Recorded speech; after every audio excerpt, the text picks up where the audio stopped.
Praise lord. దేవుని నామమునకు మహిమ కలుగును గాక. సర్వాధికారి సర్వోన్నతుడైన యేసుక్రీస్తు ప్రభులు వారి నామం పేరిట మీ అందరికీ ప్రత్యేకమైన వందనాలు తెలియజేస్తూ ఉన్నాను. ప్రార్థన. ప్రియ పరలోకపు తండ్రి, పరిశుద్ధాత్ముడా, నీకు స్తోత్రాలయ్యా. ఈ దినమందు ప్రత్యేకముగా నీ వాక్కుని విని గ్రహించగలిగే కృప మాకు దయచేయమని, మహిమ ఘనత మీరే పొందమని యేసయ్య నామమును అడుగుచున్నాము తండ్రి, ఆమేన్. గత కొన్ని దినాలుగా పరిశుద్ధ గ్రంథంలో ఆత్మఫలమును గూర్చి మనము ధ్యానిస్తూ ఉన్నాం. 6వ ఆత్మఫలం ఏది అనగా గలతీ పత్రిక 5వ అధ్యాయం 22వ వచనంలో రాయబడి ఉన్న మాట మంచితనము అని వ్రాయబడి ఉంది. నేటి దినాల్లో క్రైస్తవ లోకంలో చాలామంది మంచివారు అనబడిన వారు అనేకులు ఉన్నారు, మంచి లేని వారు కూడా ఎందరో ఉన్నారు.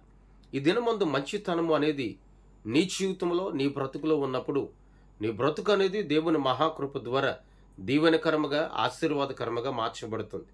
నేటి దినాన్న మంచిని కోల్పోతున్న వారు ఎందరో ఉన్నారు. మంచివారుగా ఉన్నట్లుగా ఉన్నారు కానీ, మంచి చేస్తున్నట్లుగా వారు చేస్తున్నారు కానీ, వారిలో కొంచెమైనను మంచి అనేది కనబడుటలేదు.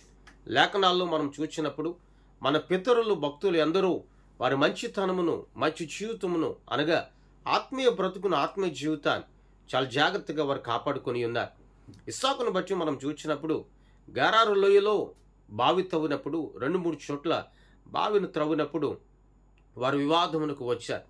వారు వివాదమునకు వచ్చిన ఇస్సాకు వారితో అల్లరికి కానీ లేక తగాదాలకు కానీ అతడు దిగకుండా మంచి దేవుడిచ్చినటువంటి ఒక మంచి మనసు, మంచి ప్రేమ కలిగి ఆ స్థలం నుండి వెళ్ళినట్లుగా లేఖనాలు మనం చూస్తూ ఉన్నాం. అతడు దేవుని యందు నిలిచిన్నాడు గనుక, దేవుని కృప అతనియందు నిలిచిన్నది గనుక, దేవుని మహిమ అతనిలో నిలిచిన్నది గనుక మంచితనమును కాపాడుకున్నాడు. ఈరోజు నీవు కూడా నీ మంచితనం ఎక్కడ విడిచిపెట్టావు? దేనిని బట్టి నీ మంచితనాన్ని కోల్పోతూ ఉన్నావు? ఏ క్రియను బట్టి, నీలో ఉన్న ఏ విధమైన తలంపును బట్టి, ఏ విధమైన విశ్వాసమును బట్టి, ఏ విధమైనటువంటి మాటలను బట్టి మంచితనమైన జీవితాన్ని కోల్పోతూ ఉన్నావు? ఒక్కసారి నువ్వు ఆలోచించు.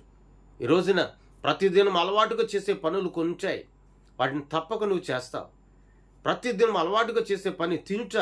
ఈ విషయాన్ని మనం చూస్తే తినకపోతే మనుషుడు బ్రతకలేడు. అలాగున సజీవమైన దేవుని వాక్యం అనేది నీలో లేకపోతే, వాక్యానుసారంగా నువ్వు నడిపించబడకపోతే, వాక్యానుసారంగా నువ్వు నిలిచి ఉండకపోతే మంచితనము నువ్వు కాపాడుకొనలేవు. దేవుని వాక్యంలో అంటాడు కదా, మీరు మంచి యందు మీరు ఆసక్తి కలిగి ఉంటే నిర్మలమైన మంచి మనసు కలిగి ఉంటారు అంటాడు. నిజమే కదా. పరిశుద్ధ గ్రంథంలో, పాత క్రొత్త నిబంధనలో, 2 నిబంధనల గ్రంథంలో, 66 పుస్తకాల గ్రంథంలో ఎంతోమంది భక్తులు, ప్రవక్తలు ఏర్పరచబడిన వారు ఉన్నారు. మంచి జీవితాన్ని కాపాడుకున్నారు, వారు బహుగా దీవించబడ్డారు. ఈరోజు నీవు కూడా నీ బ్రతుకును, నీ జీవితాన్ని దేవుని చేతులకు అప్పగించు. పరమందు ఆశీనుడైన క్రీస్తు ప్రభులు వారు నిన్ను, నీ కుటుంబాన్ని బహుగా ఆశీర్వదిస్తాయి. ప్రార్థన. ప్రియ పరలోకపు తండ్రి, నీకు స్తోత్రాలయ్యా. ఈ దినమందు ప్రత్యేకముగా నీ వాక్కుని విని గ్రహించే కృప మాకు దయచేస్తున్నందుకు నీకు స్తోత్రాలు. తోడై ఉండండి. యేసయ్య నామమున అడుగుచున్నాము తండ్రి, ఆమేన్. దేవుని సన్నిధి మీ అందరికీ సదాకాలం తోడైండి నడిపించును గాక. ఆమేన్, ఆమేన్, ఆమేన్. మీ అందరికీ వందనాలు తెలియజేస్తూ ఉన్నా.